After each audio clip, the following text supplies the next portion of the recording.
अंधे भिखारी की प्रार्थना। सभी को जय मसीह की। दोस्तों, आज की वीडियो में हम जानेंगे एक अंधे भिखारी की प्रार्थना के बारे में। ये प्रार्थना हमें सिखाती है कि हमारे जीवन में हमें परिवर्तन की तीव्र इच्छा रखना चाहिए और परमेश्वर पर पूरा भरोसा करना चाहिए। हमारे दिल से की गई प्रार्थना को परमेश्वर सुनते हैं। इस वीडियो को अंत तक पूरा सुनें और शेयर जरूर करें। चलें शुरू करते हैं। पहली शताब्दी में यरीहो नामक शहर में, जहां चोर और डाकू भी रहा करते थे, इस शहर को यहोशू नामक एक परमेश्वर के दास ने शापित किया था, अर्थात यह शहर शापित शहर भी है। इस शहर में एक भिखारी भी रहता था जो जन्म से अंधा था। इसका नाम बरतिमाई था और उसके पिता का नाम तिमाई था। उसके घर में कोई उससे प्रेम नहीं करता था। बचपन से ही अंधा होने के कारण उस बच्चे को उस घर में प्रेम नहीं मिला। जैसे ही उस बच्चे ने चलना सीखा, उसके परिवार के लोग उसे सड़क के किनारे एक कटोरे के साथ भीख मांगने के लिए बैठा दिया करते थे। यह बच्चा बचपन से ही एक नौकरी में लग गया।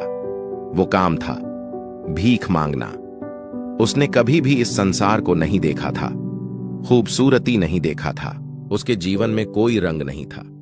यह बच्चा जवान हुआ और उसके पास भीख मांगने के अलावा और कोई विकल्प नहीं था, और पैसे भी घर वाले ले लिया करते थे। वो बहुत दुखी था। वो रात को सोचता कब सुबह होगी और सुबह सोचता था कब रात होगी। कोई उत्साह नहीं, कोई आशा नहीं। जिंदगी थमी हुई सी थी, रुकी हुई सी थी। लेकिन एक दिन उसने कुछ बेहतरीन बात सुना। उसने सुना कि एक मसीहा है जो लोगों पर दया करता है। वो लोगों की बीमारियों को चंगा करता है, आशाहीन लोगों को आशा देता है। उसका नाम यीशु मसीह है। यह सुनकर इस अंधे भिखारी के अंदर आशा की एक किरण जागने लगी और वह सोचने लगा, इस रुकी हुई शापित जिंदगी से भी निकला जा सकता है। मेरे जीवन में भी बदलाव की, परिवर्तन की आशा है।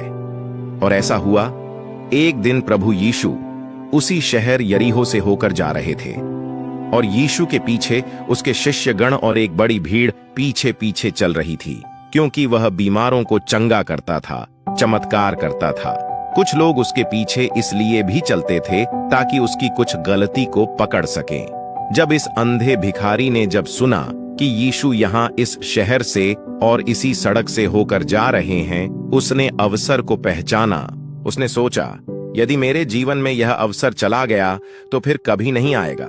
इसलिए वह जोर जोर से प्रार्थना करने लगा, पुकार पुकार कर दया की भीख मांगने लगा। वो कहने लगा, हे दाऊद की संतान यीशु मुझ पर दया कर, हे दाऊद की संतान यीशु मुझ पर दया कर। यीशु के पीछे चलने वालों ने यह सुनकर उस अंधे को चुप करवाने के लिए उसे डांटा। लेकिन उस डांट का अंधे बरतिमाई पर कुछ असर नहीं हुआ, बल्कि उसकी चंगाई पाने की इच्छा इतनी तीव्र थी कि वो और भी जोर जोर से पुकार कर प्रार्थना करने लगा, हे दाऊद की संतान यीशु मुझ पर दया कर, हे दाऊद की संतान यीशु मुझ पर दया कर। उसकी प्रार्थना उसके दिल से निकल रही थी। उसे चिल्लाने में कोई शर्म नहीं थी।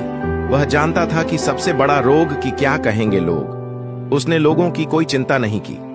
लोग क्या कहेंगे?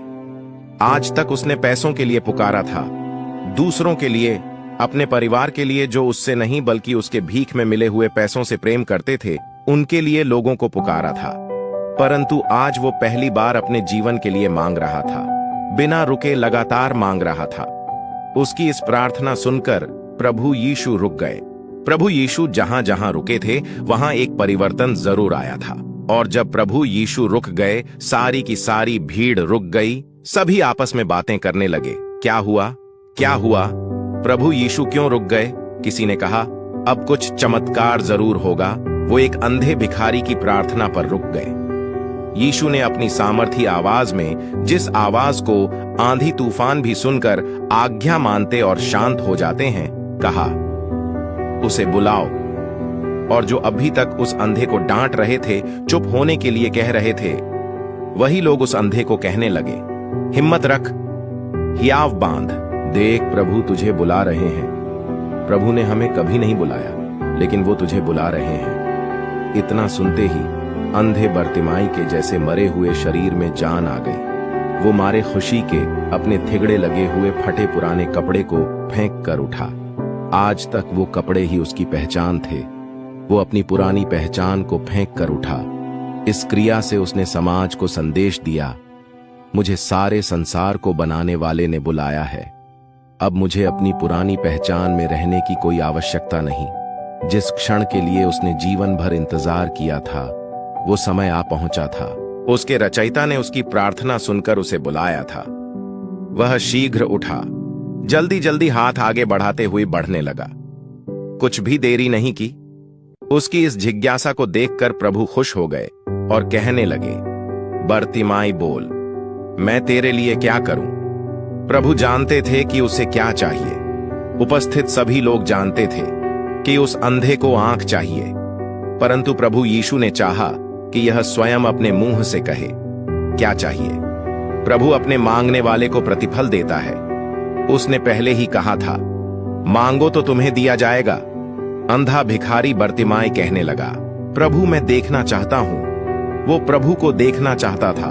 वो पैसे, धन दौलत या आंख नहीं चाहता था, लेकिन वो अपने प्रभु को देखना चाहता था। प्रभु यीशु ने कहा, जा, तेरे विश्वास ने तुझे चंगा कर दिया। प्रभु के मुंह से जैसे ही शब्द निकले, वो अंधा देखने लगा और बड़ा ही खुश हो गया। प्रभु की जय जयकार करने लगा। उसने देखा कि वो किस शहर में रह रहा है। ये तो अच्छी जगह नहीं। आज तक किसी ने उस पर इस प्रकार प्रेम नहीं दिखाया था। उसने सब कुछ को छोड़कर प्रभु के पीछे चलने लगा और वो प्रभु यीशु की भीड़ में शामिल हो गया।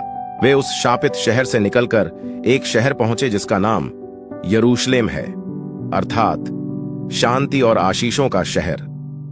प्रभु हमारी प्रार्थना भी सुनकर हमें हमारी बुरी परिस्थिति से निकालकर बरकतें देना चाहता है। आमीन।